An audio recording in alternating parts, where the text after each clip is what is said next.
you hear people talk about those studio shows, Mm, and there really was this incredible local feel to it that people really felt a part of it, whether you were there or you were watching on, you know, local television, whatever your viewing area was at the time.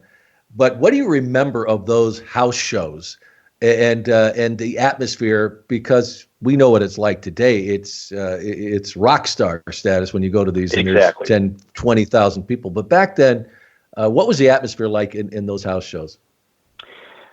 I would say let's take a look at the Minneapolis Auditorium first of all. I mean, this is a building Yeah. that comfortably would seat, maybe 8,000 to 9,000 people. And on a big show where you had the blow-off match or the lumberjack match or whatever, the building was filled to the rafters.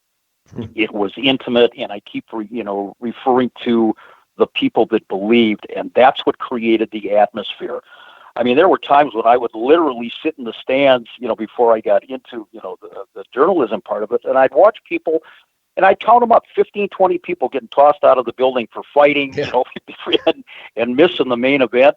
I was there at the auditorium one night when a fan got into the ring. I remember Dusty Rhodes and Dick Murdoch were wrestling Nick Bockwinkel and Ray Stevens.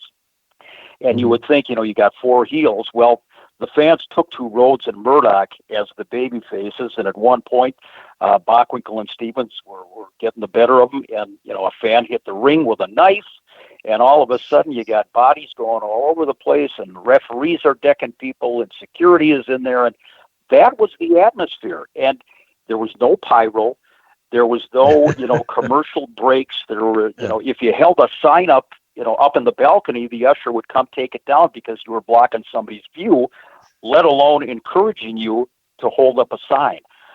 It was just amazing. And unless you lived through it, through that era where it was the suspension of disbelief, you have no idea the electricity and the absolute fervor and just intensity that the fans had. I remember, just as kind of a diversion here or a little segue, Bill Miller, Dr. Bill Miller, wrestled here in the AWA in the early 1960s under a mask as Mr. M.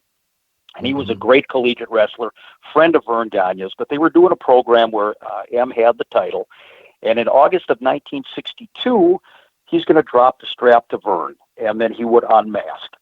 Well, the finish, Vern goes over, and the old Minneapolis Auditorium was set up in such a way that the balcony, literally, if a wrestler would walk underneath the balcony out into the hallway, a fan could reach over and touch him on the way out.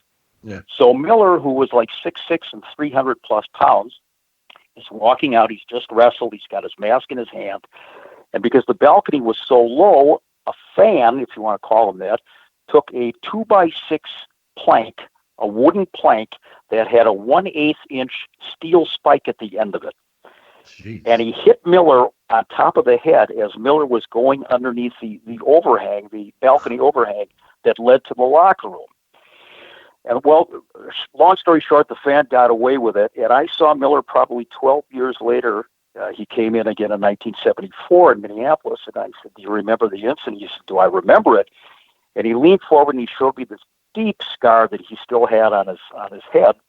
Wow. And he said, "I'm a veterinarian by trade.